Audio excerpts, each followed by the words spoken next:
as abstract, I welcome the opportunity to exchange and to compare notes with my Caribbean brothers and sisters, especially in the midst of this global pandemic that has truly rocked our region.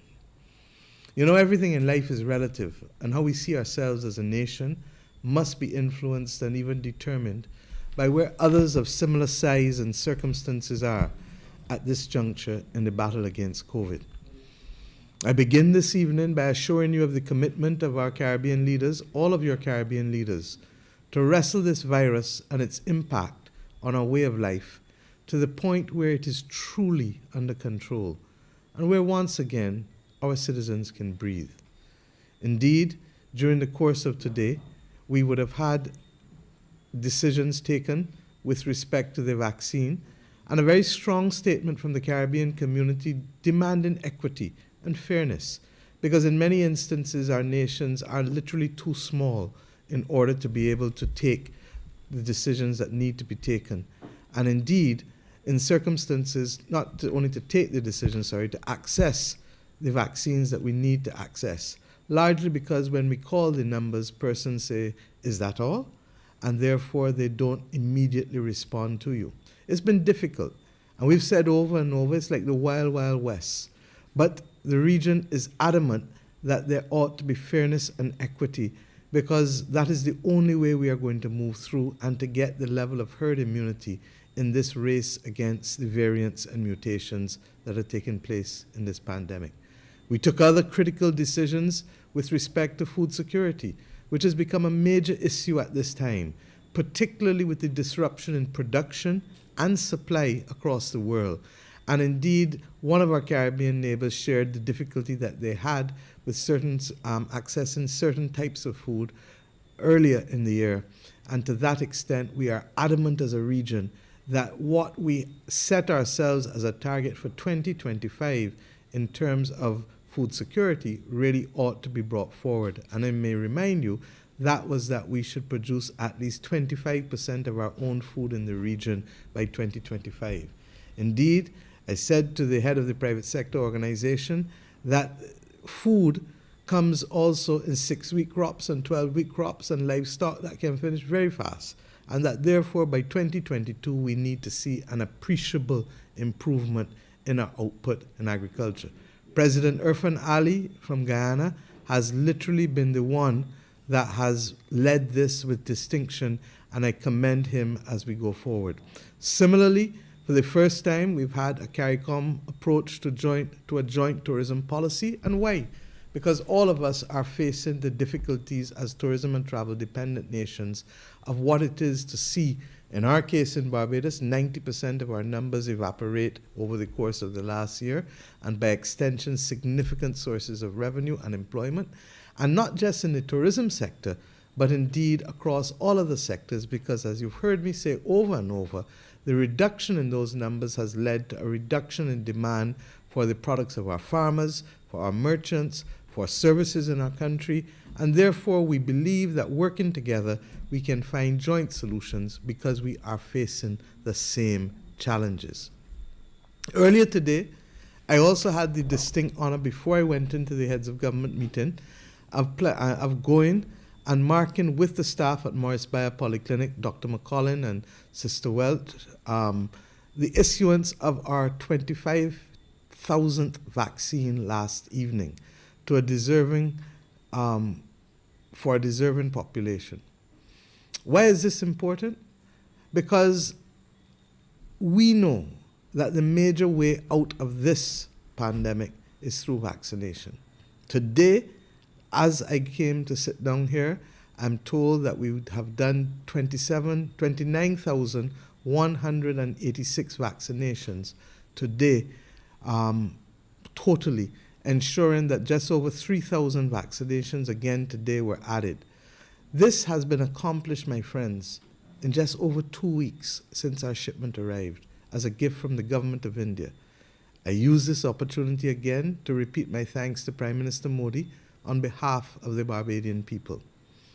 That we hit the ground running, and that we can tonight speak of in excess of 29,000 persons having been inoculated in Barbados is a tribute to the hard work and conscientious efforts of many people in our nation. On this occasion, I want to say a very special thank you to the co-chairpersons of the COVID Rollout Committee, Dr. Elizabeth Ferdinand and indeed Major David Clark, and also to Chantal Monroe-Knight, who has come in over the course of the last week to assist them. I also want in particular to thank the dedicated team of public health nurses, ably led by Sister Cook, for your contribution in helping us to reach this milestone. Indeed, I had many jokes this morning with Sister Welch as she shared with us what it has been like. And I hope over the course of the next 2 weeks to visit as many of the polyclinics and to meet many of the nurses who are on the front line of doing this battle for us. This is, of course, on top of the very good work being done by our Minister of Health, Lieutenant Colonel Jeffrey Bostick, and I thank him for being here tonight with me, his Permanent Secretary, Janet Phillips, the Chief Medical Officer, Dr. Kenneth George, the Senior Medical Health Officers, and of course, all of the other team of excellent healthcare professionals who have made all of the difference. In particular, I want tonight to single out the medical officers and their teams of nurses and environmental health officers at the polyclinics, because you truly have been thrust into it with the testing and now vaccinations, and we thank you.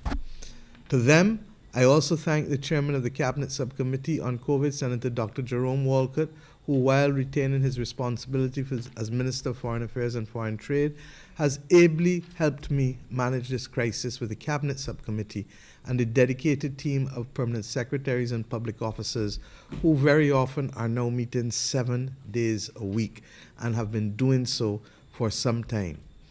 We do not take it for granted, and sometimes it is difficult for your families and for all who else rely on you, and we say thank you.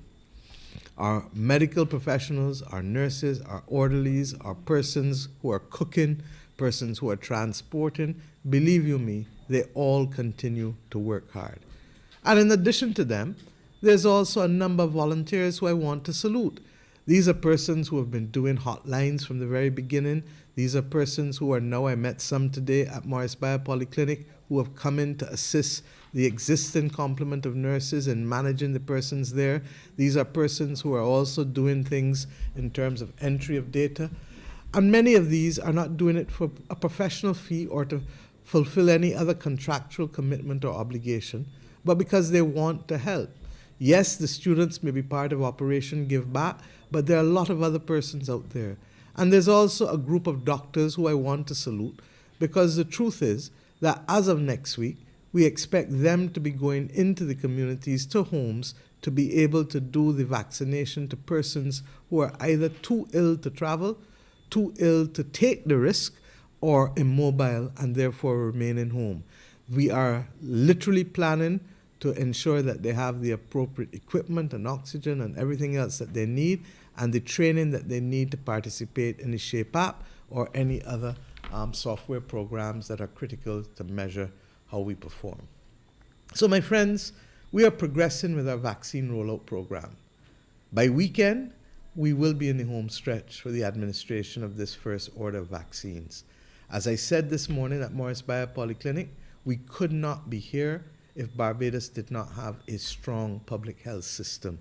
And I thank God for all of those who went before, who have consistently over decades ensured that we have invested in public health in this country. As it relates to the vaccines, we have a number of irons in the fire to secure a very large number of vaccines. And I've told you this before, and I'm reasonably confident that I will come to you again in the near future. And while I'm optimistic about the arrival, I am always cautious and guarded when it comes to certain things in what I say and in how I say it. Because as was the case with the ventilators last year, many of them didn't even land in Barbados. And until, therefore, the vaccines touch down in Barbados, we're going to hold tight. But I let you know that we keep our fingers crossed, hoping that they will arrive as scheduled. And if they do, and as of now, I have no reason to believe that they will not, I'm confident that every person resident in Barbados wanting to be vaccinated, and I stress wanting to be vaccinated, will before, I hope, as I told you on the last occasion, the beginning of May, will be given the opportunity to be vaccinated. While it is my wish and intention for Barbados to be among the countries to have COVID vaccinations on demand, it is not the will or intention of this government to force anybody not seeking a vaccination to get one. In plain terms, vaccination is not mandatory in Barbados. But let us also be clear. The reality of the world in which we live now today has for decades required persons to produce vaccination cards showing that you have protected yourself against certain diseases before you can enter certain countries. And let us not talk about students going to study overseas or persons applying for a green card. Indeed, if we are really, really truthful with ourselves, those who have gone to Jamaica in the last year or two will see a sign saying anybody who has recently come from a country in which there's yellow fever, please step one side so that you can show them the vaccination card. Countries like Australia don't even let you come in or enter the country formally unless you have that vaccination card, particularly against yellow fever and certain other diseases of grave concern to the world. And we are already seeing signs in the world that if you want to do certain things, that people are requiring more and more evidence of vaccination.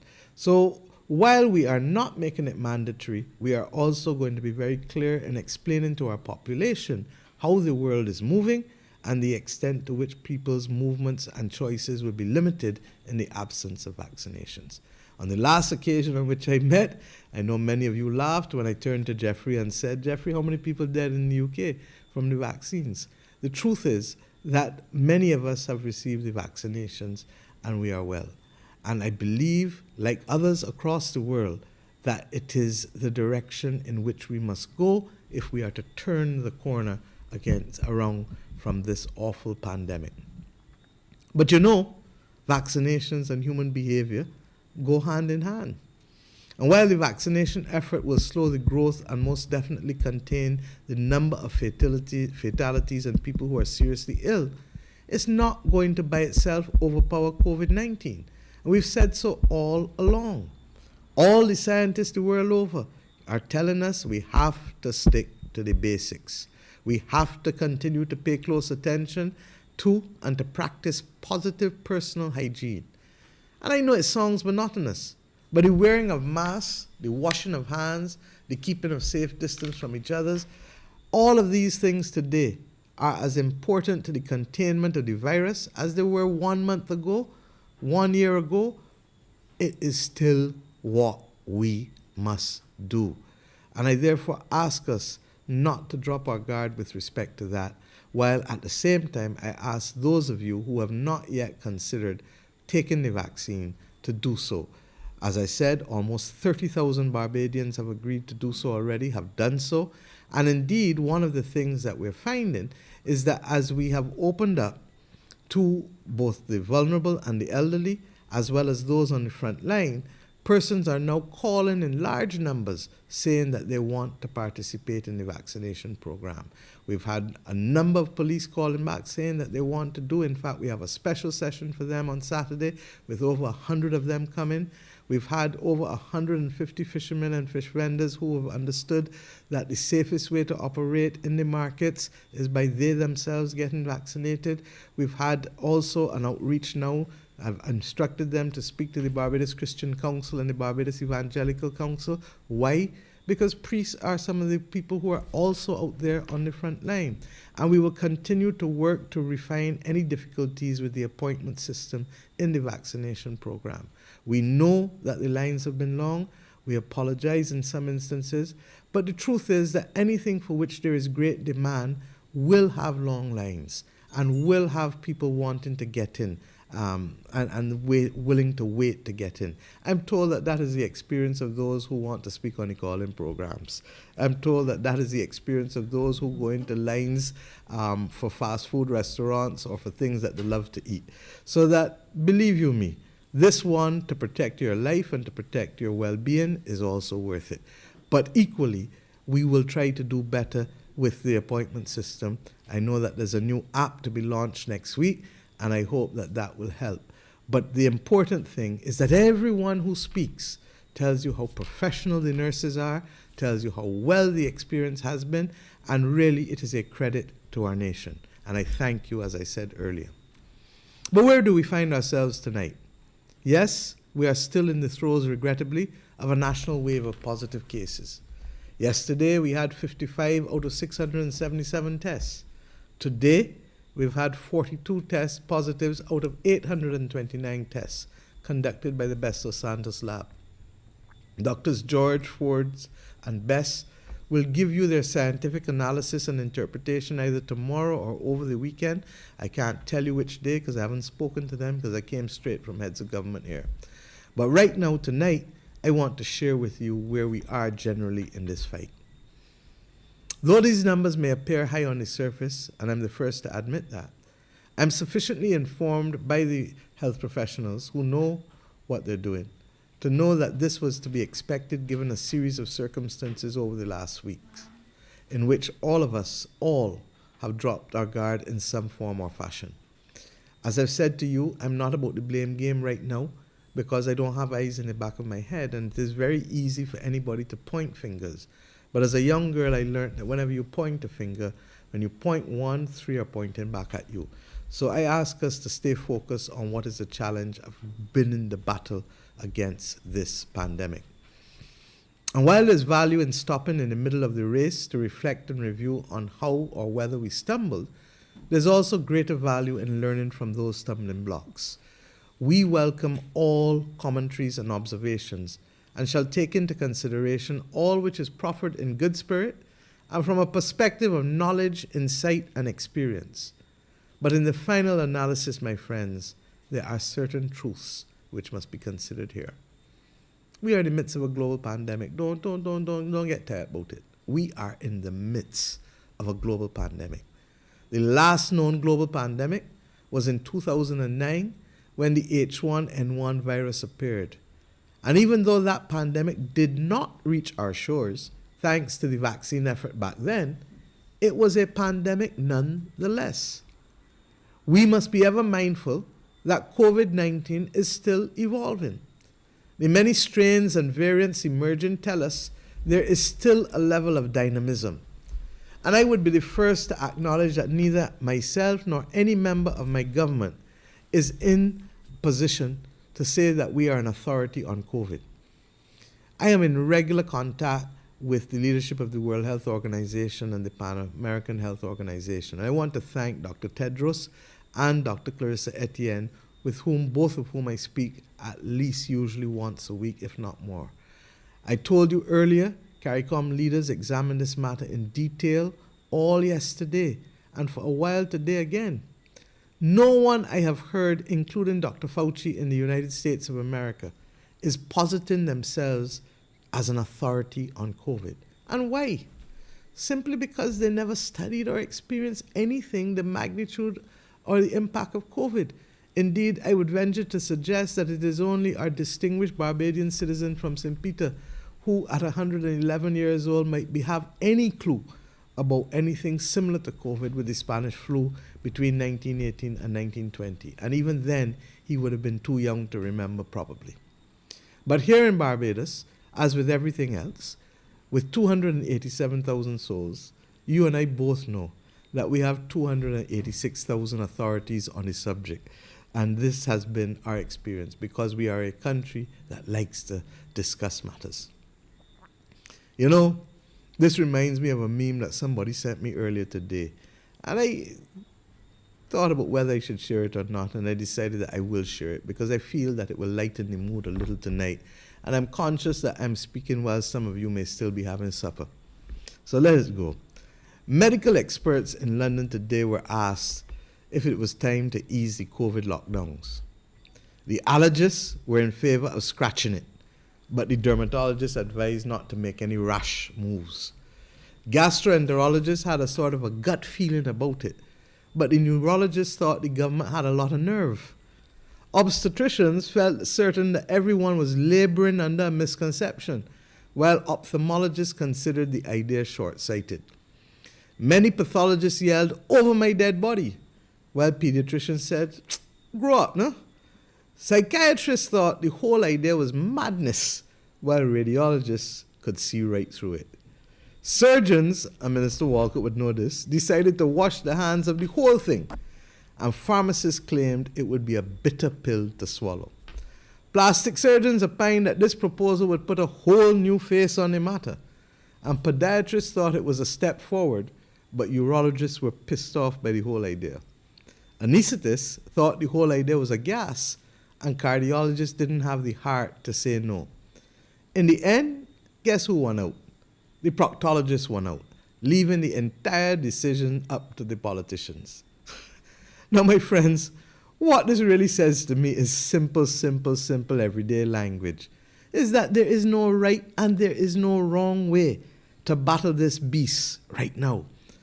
So what do I tell you? Just let us defeat it, and do so, my friends, with minimum casualties. There is simply no right or no wrong. So, ladies and gentlemen, we are here tonight. Whether we could be further ahead or further behind is anyone's guess. But what I can tell you is that I am proud of Barbados and Barbadians tonight, even as we battle this. While we strive constantly for the gold standard and for excellence, errors will be made. And when they occur, we have, of course, corrected, and we will, of course, correct in the shortest possible time where we can. The reality is, however, that there is no government that has had to manage in these circumstances, so there are no perfect templates that one can follow. No matter what policy or other choices one makes, there will always be a school of thought that is different. Indeed, only 3 weeks ago, in speaking to a distinguished former Caribbean Prime Minister, he shared with me that he really does not envy those of us who are at leadership at this time in the world's affairs, because between the pandemic and the climate crisis, buttressed now by what is clearly morphing into severe economic recession and depression, that this is one of the most challenging times that we've had to lead and manage countries, certainly in the post-independence era, and arguably easily since World War II. So it is difficult. And you and I know that this administration has never shied away from difficulties. When we took over the management of this country's affairs, the country was in dire financial and economic circumstances. And we took decisions and adopted an approach with which many didn't agree, and of which several experts were highly critical and some are still critical. We never sought to drown out the opposing voices then or the public debate then, and we shall not do so now. In the course of time, many of those voices were silenced because our approach worked, enabling this administration to dig the country out of a deep hole. There were many who were telling us that our approach to debt restructuring was fundamentally wrong. But my friends, if we didn't do it, we would not have the fiscal space or the room now to be able to fight COVID. There were many who told us that we shouldn't even go to the IMF. But if we didn't do it and agree to do the adjustments that we were doing in order to be able to access, one, not only cheaper funding, but more importantly, to unlock funding from other institutions like the IDB, the CDB, and the Latin American Development Bank, we could not now today have reserves over 2.6 billion Barbados dollars in gross international reserves, thereby giving us the flexibility of continuing and undertaking and expanding, our aggressive public sector investment program so that we can get on to the task of putting Bajans back to work and trying to grow this economy. I said to you earlier that we're not perfect. And indeed, one of the challenges of being a small nation, as you keep hearing me say over and over and over, is that we do not have the luxury of very often having redundancy, so that we may have one infection specialist as a doctor, but we don't have anybody to relieve him. We have certain skills in certain areas, but we don't have the redundancy. And because this battle has gone on for more than 12 months, it puts us under severe pressure as a small state. That is why we try to help through regional institutions by helping each other through functional cooperation. But even with that, it is not always possible. That is why we are grateful for the nurses from Cuba and Ghana helping us at this point in time. And that is why in this very room on the 2nd of January 2020, I asked you to join me on a march to make this country world class over the next 7 years. Little did I know that we would have the first major challenge as to whether we have the will to succeed or not. And that has come with this COVID crisis. But I trust that if we make that effort, we can do far better. And that is why we are not yet there at the point of being world class. And that is why we continue to find things that we can continue to improve and do better.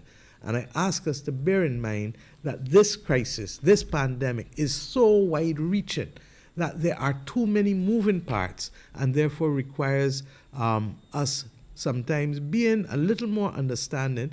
They say that I'm a hard taskmaster, but I've learned patience and I've learned tolerance in this last year as we deal and work together to make our efforts better for the benefit of all Barbadians and visitors. My friends, we believe we will take this country safely through this, despite our detractors, despite the fake news and the false things. Only today we have other examples of fake news moving around seeking to disrupt the orderly process of the delivery of services to people. So we are becoming accustomed to it, but we shall never accept it as the norm. We know that COVID-19 has also overwhelmed our social welfare and government systems, not just in Barbados, and health systems, not just in Barbados, but the world over. And therefore, this experience is not unique to us. We had the challenges at the lab. I sat in this chair too many times explaining it to you. And tonight, I'm happy for the first time to say to you that we have an oversupply of reagents and an adequate supply of swabs, seeking to get more, and that we are on top of that process that should allow us for quite a few months to continue without interruption. And you have seen the evidence of it with the lab being able to deliver results within 24 hours, and that is why we see the numbers going in the way. I'm going to ask Minister Bostic to also release through the Health COVID Communications Unit tomorrow a graph that he shared with me today, also showing the positivity, so that Barbadians can begin to see that while we are still concerned, the truth is that we have also to be cautiously optimistic as we go forward. Similarly, we also have 7 PCR machines working now, and we've dedicated one specifically for the Queen Elizabeth Hospital to ensure that those lab results for the QEH can come back in short order now, so that doctors may continue to treat patients in short times rather than the inordinately long times that they were waiting before. My friends, good news is therefore that despite our rising numbers, that and despite of the last 3 days, that we have the ability, I think, to turn the corner. The truth is that the evidence of the lockdown and the restrictions, especially the last weekend and the last week, will more be seen going forward and not in today's numbers or yesterday's numbers or the numbers the day before. And where else are we? What else do we need to focus on? Our healthcare system is still functioning in both the public and private sectors. Every single person with COVID can be and is treated without charge in a purpose-built world-class facility.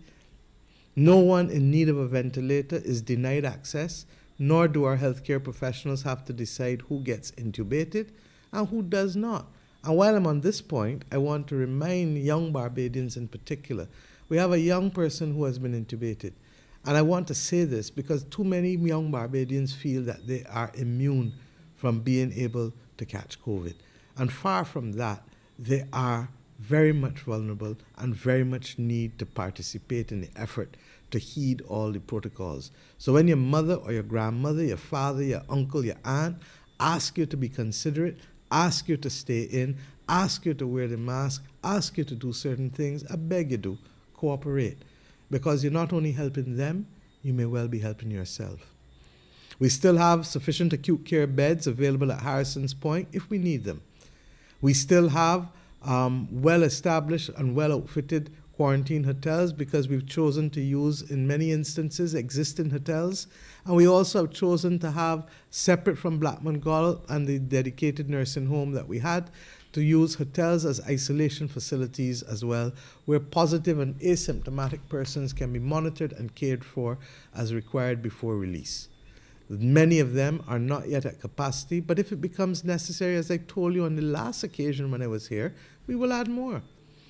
And more recently, To avoid persons with positive results remaining in homes, Minister Bostic announced on Sunday night that we would be ensuring that persons who are primary contacts to persons who tested positive, where they live in households that can easily be described as overcrowded, that we will take those persons out and ensure that they remain in quarantine hotels while they await the results from the testing as a result of them being a primary contact.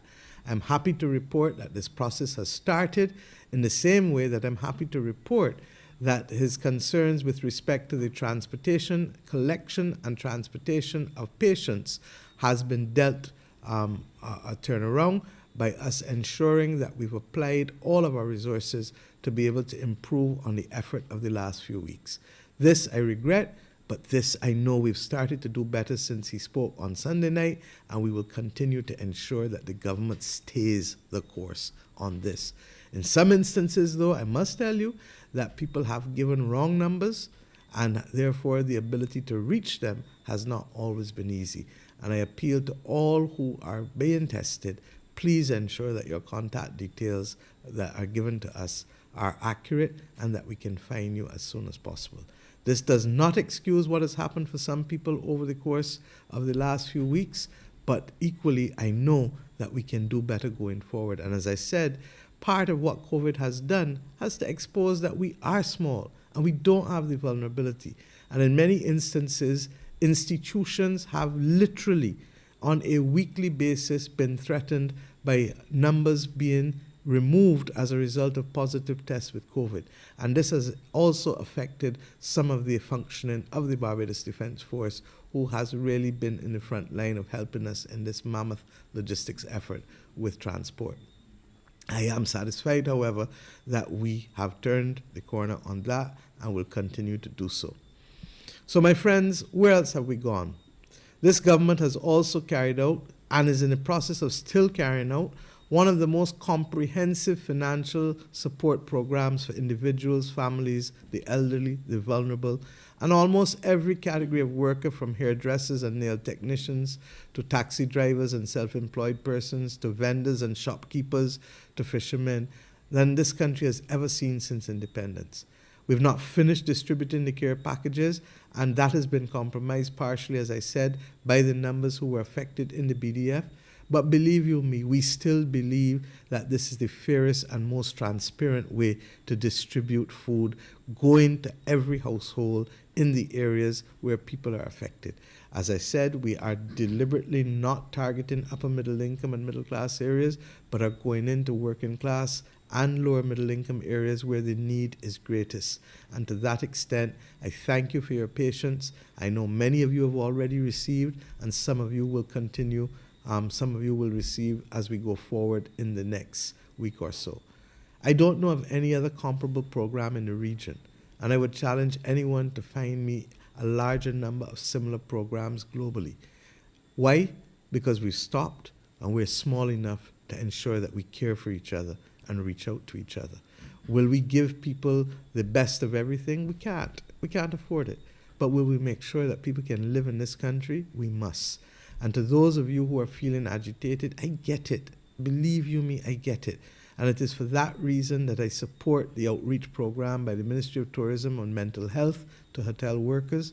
And I know that the Minister of Health as well, Jeffrey, is working on a similar program to ensure that Barbadians who feel stressed out, who feel as though they really can't take it no more because of COVID, because of the restrictions, we get it. And we want to make sure that the access for the mental health support, both in the public and private sector, is as much there for you as anything else. So stay the course on it. It is now generally accepted, however, that COVID-19, with its many variants and mutations, is truly an insidious disease that will plague us as humans for a very long time. We don't know whether it will be another year or 2 or 3 or longer, but we do know that we need to ensure that we can vaccinate our populations to make sure that we can reduce the possibility of death, of severe illness. And at the same time, if we do it as we have reflected again in CARICOM today across the world, then we can ensure that the world is in a race to put down the variants that potentially can undermine these very noble and expensive efforts that we are making to save lives. The vaccination of Barbadians, therefore, is a central plank for the full reopening of the national economy so that all Barbadians can eat, can work, can live with dignity. And we can get back to having an aggressive public sector investment program and capital works program, while encouraging those within the private economy who can to be able to do so, recognizing that really and truly the private economy has taken a major, major lash as a result of this pandemic. In unvarnished terms, you know I come to you always and speak. I only know that way. And therefore, as I said, in the last 5 days, the lab has given us the results of 3,695 swabs tested, of which 241 overall were positive. That is not where we want to be. We are not yet there. I want to repeat myself. We are not yet there. But equally, I recognize that with the national pause and stop efforts, people are making tremendous sacrifices for the sake of the national good. And as I've thanked so many others tonight, I want to thank the majority of you Barbadians who have literally risen to the call and have stayed put and have ensured that in many instances you have also become part and parcel of our national compliance effort, ensuring that persons who you know are doing the wrong thing, that you are telling us and you're telling them to. But we all know that even though people are making these sacrifices for the sake of the national good, that they can't do it forever, and that neither the country nor our citizens can remain in a state of indefinite restriction. Minister Bostic said Sunday night, and I heard him very carefully, that if he could, he would say continue forever. Not forever, until we get it even further. But the truth is we can't, because we are not a country that only has a single issue called COVID. We're a country where people have other problems and other challenges. We're a country where people have other health challenges. We're a country where people need to work. We're a country where lack of access to money will cause businesses to close and fall, and where jobs will go, and where therefore other social issues will rise to the top very, very, very, very fast. So what do we have to do? We have to measure risk. And we have to make decisions accordingly so that persons know that when we do so, we're taking them into account and their activities. We want to have safe work for safe people in a safe country, as you heard me say over and over. So we look at things. Persons who work outside are generally at less risk. Persons, however, who work in markets need more monitoring. And therefore, what we recognize is that we can put in place systems. In some instances, we can put in place and permit work to continue outside in construction, largely because people are not working up underneath each other and they have the fresh air. But in other instances like markets where people are together, we may have to put permanent persons there to deal with compliance and enforcement. And then ultimately, there are those across the country where we may not have a static compliance position, but we may have people moving around in order to be able to ensure that people are compliant. But as I said earlier, who are the greatest members of the compliance unit? Is you, each and every one of us, because we need to be able to ensure that people are doing the right thing. I therefore propose as follows, after consultation with the Ministry of Health and with the Cabinet Subcommittee, the following. 1, that we will have a phased reopening starting from Monday. And why phased? The science and the efforts of all recognize that sharp shutdown, but gradual reopening. And that is the approach that we have been advised to take, and it is the one that we shall take. Effective Monday, 1st of March, in addition to the existing 6 a.m. to 9 a.m. access to the beaches and parks, persons will also be able to do their exercises and to secure a sea bath between the hours of 3 p.m. and 6 p.m. each day. In the words of Anthony Hunt, 7 days a week, including Sundays. There's a little levity needed sometimes. Secondly, we will ensure, however, that there are no use of pleasure crafts at this stage because we are simply just trying to deal with people's mental and physical wellness at this point in time. With respect to the workplace, we have to make some decisions. We shall be encouraging outdoor commercial activity wherever practical. And let me say that while tonight I will give you the broad outlines, the Attorney General will speak to you on Saturday in more specific terms as it relates to the nature and details of the directive. So let us go. Therefore, effective Monday, March 1st, persons employed in construction, all forms of agriculture and farming, fishing, manufacturing, auto mechanics and repair, and other categories will be defined in the directive will be allowed to resume their normal work activity. But these are generally things that are carried out in the outdoors and therefore are not as risky as things that are being done in areas that have little or no ventilation. In addition to the outdoor activities as I've outlined, we have observed and analyzed former practices and are satisfied that some indoor activities can be permitted as well, effective Monday, 1st March. Therefore, hardware stores, appliance stores, farm and gardening stores, plumbing stores, electronic and IT and telephony stores are permitted to open. We shall hold for now on the indoor applications such as clothing or boutiques or hairdressers or barbers. We're going to get to you. But at this point in time, the Ministry of Health has advised that they would wish to limit it. Here again, we shall not leave you, however, in the wilderness, and we've observed that several of the operations that have become a bit lax in the PPE requirements need to redouble their efforts and should use this opportunity to ready themselves for when we are ready to open back up your lines of business. Many of the hand sanitizers and temperature guns are there, but before we shut, a lot of people weren't monitoring them, and it is being left to the discretion of patrons, regrettably in some instances. Customers sit inside, sometimes, masks not being properly worn, and nobody says anything. We don't need to be rude to people. We don't need to be gruff to people. We just need to say, brethren, sisterin, auntie, mummy, daddy, whoever.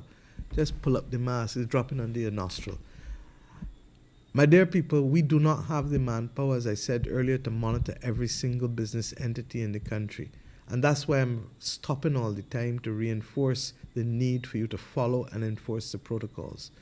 I need you to take the next 2 weeks to revise many of the existing protocols and practices, as I said, and ensure that you are ready for when we start to talk again in a few weeks for the additional openings that will come to our commercial activity in this country.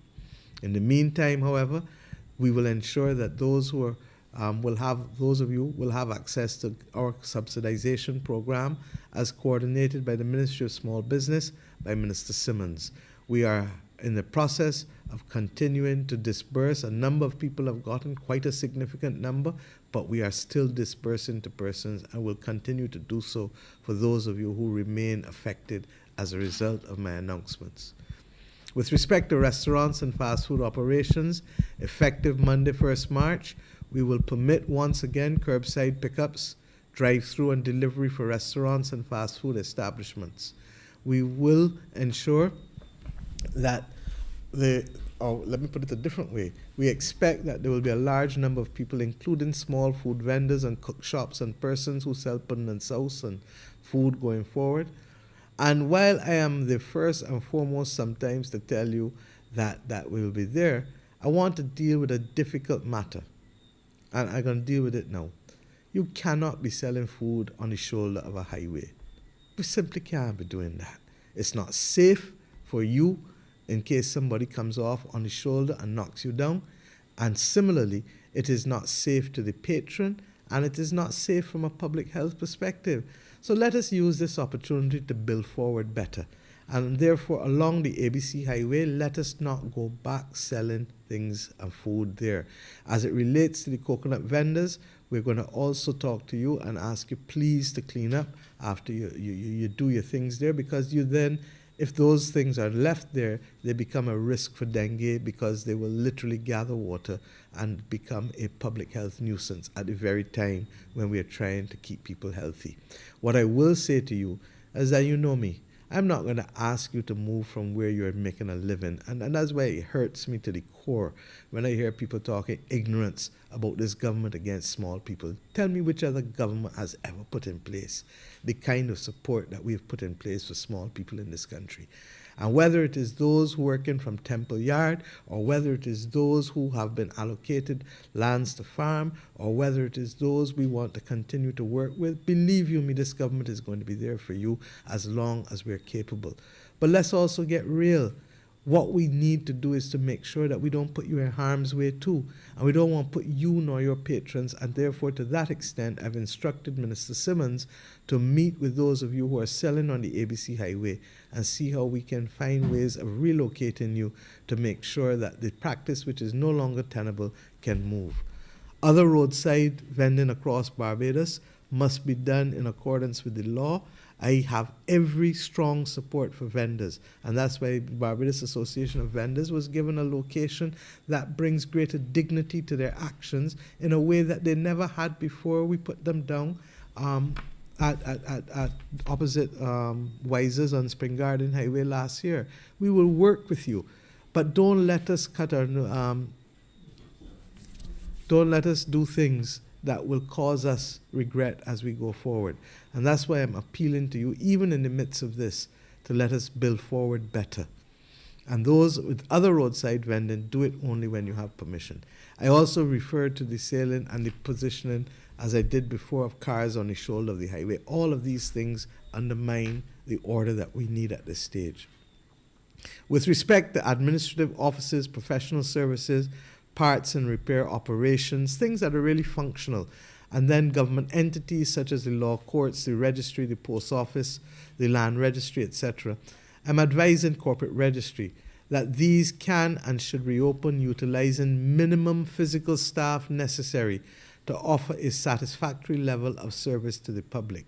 We expect that the staff will be skeletal, and we expect that especially in the next 2 weeks, that it is really only urgent things that people will concentrate on, recognizing that we are not yet where we want to be, but we cannot keep commerce closed in this country. Those persons who can function effectively from home should continue to do so. But those needed physically at the workplace to dispense product or services in those areas should report for duty. And those who work in the public service will continue to be guided by your permanent secretaries or heads of department or CEOs in the state-owned enterprises as to what the appropriate thing for you to do with respect to attendance will be. In some instances, I already know that arrangements have been made for persons to come in 1 or 2 days, depending on what is the nature of their activity, and to rotate so that there is not the full number in the offices at any one time, but a skeletal staff, as I said. For the time being, we shall discourage, indeed for the sake of clarity, we shall prohibit the operation of gyms, massage parlors, indoor and outdoor contact sports. As I said earlier, the use of pools in public spaces is going to be permitted in hotels and other public areas, but under the supervision of management, who shall share the ultimate responsibility for abuse or disregard in reasonable safety protocols. So, ensure that you do not abuse and you do not breach the requirements, particularly for physical distancing. Now, on this question of partying, I really want to talk to you for a few moments because, you know, when I was Minister of Culture, they used to say that I felt that you could fet all the time. And that's probably true. But partying didn't start in 2020. And trust me, it is not going to end in 2021. There's going to be new and old music in 2022, 2032, and 2042. And trust me, when I leave this job, I'm going back to help make some music. So let us understand that there is no rush for people to be partying now. March 2021 cannot, I want to repeat myself, cannot be a time for partying. And let us take control of ourselves, therefore. COVID love parties more than you. You understand what I just tell you? COVID love parties more than you. COVID goes wild when it see a party. And partying of any kind right now is a bad idea. And why? It's silly, it's selfish, and I therefore say to you, look, let me just cut it out. If you have a birthday this month, tell your friends and family, I come in next year to celebrate my birthday with you because I can't really celebrate it how I want this year. Last year, October, what did I do for my birthday? I answered enough messages, enough things, but I really didn't do nothing. And the same goes for anniversaries and special occasions. I want us, please, to apply our hearts to wisdom, as the old people would tell us. Let us cease this needless and dangerous practice of sneaking off to a limey spot or going in the back in a community to party and to hang out. We know, been there, done that, still seeing you. And as I told a lot of people, while I give some people a first blight, I ain't giving you a second or a third, because the ultimate price that all of us are paying is way, way, way too high. And as it relates to churches, funerals, and weddings, I'm satisfied that with the conduct of churches that we have now and for weddings right now, but I want to issue a little warning with some of the funerals, because regrettably, too often funerals are being used as staging points for harmful social activities like drinking and like people just doing things and mixing up underneath one another too much. We go to funerals to mourn the loss of loved ones. Let us not hasten our own departure or that of anybody else by behaving in a reckless and irresponsible manner at a funeral. I'm begging you. The protocols are very, very clear, and the Attorney General will set forth clearly the numbers that are permitted. I appeal to you, Bajans, truly, let us act responsibly in these matters, especially as it relates to funerals. I've seen all kinds of things, including brandy bottles being poured over and over on coffins. It's not necessary. That's not how we do it. That's not who we are. So, my friends, the current COVID numbers, as I said, are higher than we would have hoped for. We have done the analysis, however, and it is clear to us. We know where this is coming, what is happening, and we've been able to expand on our contact tracing as well. 55 cases do not mean 55 individual cases. It also does not mean 55 families or 55 communities. And I will not give greater insight at this stage because contact tracing, as I said, has expanded, is underway, and indeed certain measures have been taken to ring fence the areas of worry and concern. And we can pick up the patterns and we're moving to deal with them. I'm confident that following the last 2 weeks of pause and the last weekend of stop, with the continuation of restrictions, our numbers shall bottom out and begin to decline. But I'm also very resolute that if they don't, I'm going to be back here and we will apply brakes. And why am I saying this? Because this is a partnership. You and all of us in this together. The national vaccination program, as I said, is progressing nicely. For us to have vaccinated almost 14% of our adult population is an amazing achievement. And I want us to know that we will continue aggressively to go for it. But we need as many of you, when the time comes, to come forward and to allow us to be able to resume some level of new normalcy, because it's not going to be the same as before, but new normalcy, so that people can live and eat and live in dignity in this country and work in dignity. We are reopening slowly because we want to manage the situation. And we feel that as we do that and expand the vaccination program so that all who want a vaccine can get a vaccine in Barbados, is the exact way where we will literally be able to turn the corner on this. We want to monitor and minimize abuses. We want to climb slowly back to normal. And we want to build forward better. I have every confidence in you, my people, in this country. Even with this reopening, we must act responsibly, continue the basic protocols. You can say she's a stat record, but that's all right. That's the first time you're going to say so about me. Continue the protocols of mask wearing. Continue the protocols of washing your hands with soap and water or using the hand sanitizer. Continue to keep distance where you can, especially when the shops open back next week, as they will, and the vendors open back as they will, and the fish markets open back and other markets open back. We will have people at the markets there watching you and holding you to account and to literally comply with the protocols. With respect to the shops, we rely on you in the communities. We will have roving patrols, but we rely on you in the communities. And why? Because a village shop, more than anything else, is absolutely that, a village shop, a community shop. And the people who therefore will be affected by it are persons in the area. So let us make sure that persons comply with the protocols. At the same time, my friends, I have also said to them and responded to the Minister of Health, who has asked that we do not have commercial activity in supermarkets, hardware stores, or any stores on Sundays for now. And therefore, when these things open back up on the 1st of March, it will be business from Monday to Saturday, but there will be no commerce in the supermarkets on Sunday. We feel that the workers there and the persons who are monitoring, and I ask Bajans to think about the people who have to work as monitors, who have to work in enforcement, who have to work in the supermarkets. They're under pressure too. And let them have Sunday as the day of rest while we fight this out, and let us give Sunday as the time to be able to move forward. The curfew shall remain at 7 p.m. at night until 6 a.m., because what we have done is to open up to facilitate the ability for people to earn pretty much and to preserve their mental and physical wellness. But at the same time, it cannot be business as usual because of the fact that we're still fighting these numbers. I believe that working together, we are sufficiently mature as a people, we are sufficiently capable of a lot of common sense that we can work together to ensure that persons do not breach the protocols, do not breach the directives, but allow us to be able to give people a little ease. I use the example with my colleagues of a pressure cooker.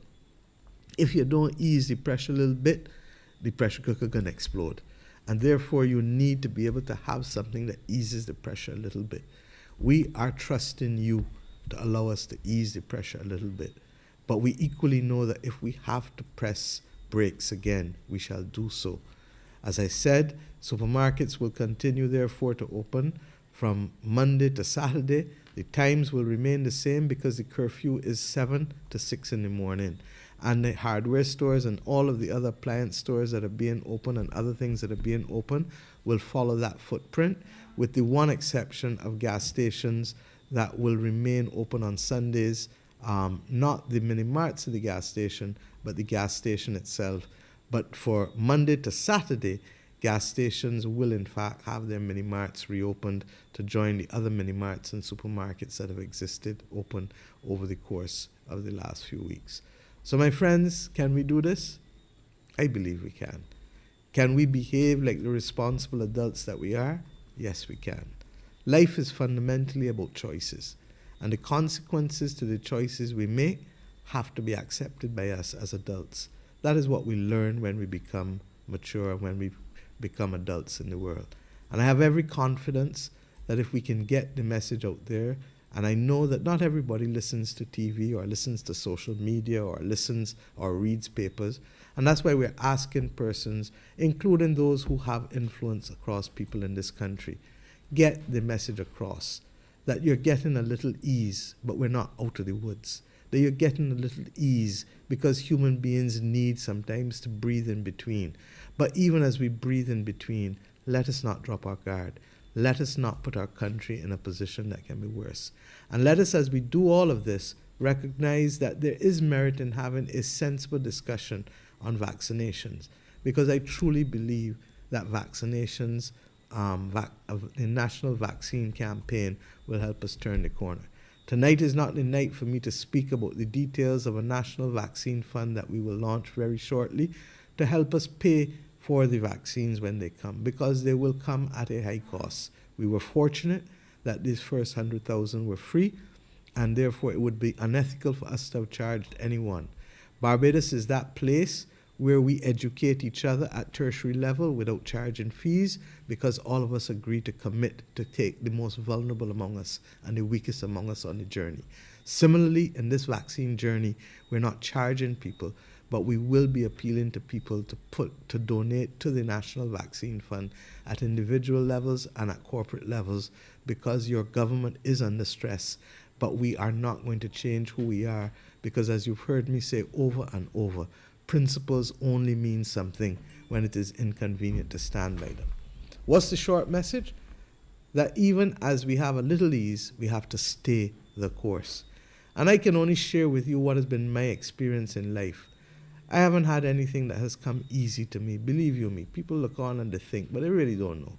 And in my public life, you know that it hasn't come easy because you have seen everything that has happened to me. But along that journey, in spite of every challenge, in spite of every humiliation, in spite of every victory, I've stayed the course. And why? Because those who wait shall renew their faith. And I ask you, therefore, Barbadians, to stay the course with me, to stay the course with yourself, to stay the course with your country. I ask this, why? Because I'm under no illusion that this battle, as Jeffrey would always say, if we want no surrender and no retreat, it can only happen if the majority of us are prepared to work together. I know this country. I know you because I am from you, I am of you. And I know that we have what it takes to rise above this moment in time.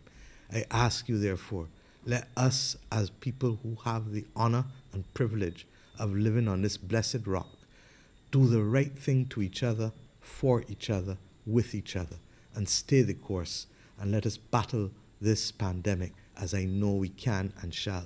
God bless this country. God bless each and every one of you. Thank you.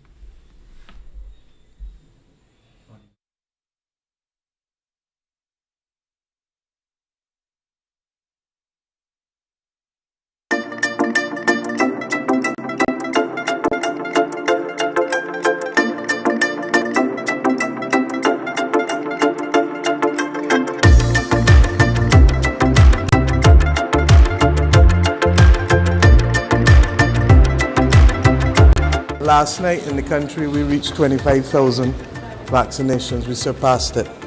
And it is a moment that we are grateful for. And I want to thank those Barbadians who have come forward over the course. It's less than 2 weeks. And the fact that we have been able to vaccinate just over 12.5% of the adult population, Dr. Ferdinand, is something that gives us comfort. This is a moment where more and more Barbadians are understanding that if we want to turn the corner, if we want, like the rest of the world, we see what is happening in Israel, we see what is happening in the UAE, we see what is happening even in the United Kingdom. If we want to turn the corner on this dreaded pandemic, then we ourselves need to strengthen ourselves. I know that there's some people who have been doubtful. I think that more and more people are realizing, well, look, if 25,000 people have been vaccinated and everybody good, then a lot of what you're hearing on social media and a lot of these stories and things are exaggerated versions and do not accept the reality that in our lives as human beings, we've been vaccinated from a child. And that the reason why we can talk, Dr. Ferdinand, easily now about mumps and measles and rubella and smallpox and all of these other things, yellow fever, is because we are accustomed to giving children and people vaccines. Also, any of us know that you want to travel to certain countries in the world. You can't go unless you have the vaccinations. They don't let you in. So I am aware of the movement globally, but I'm equally aware of the common sense of Barbadian people. And we are here today to mark the fact that 25,000 people have said, look, we feel that this is going to make a difference to my life.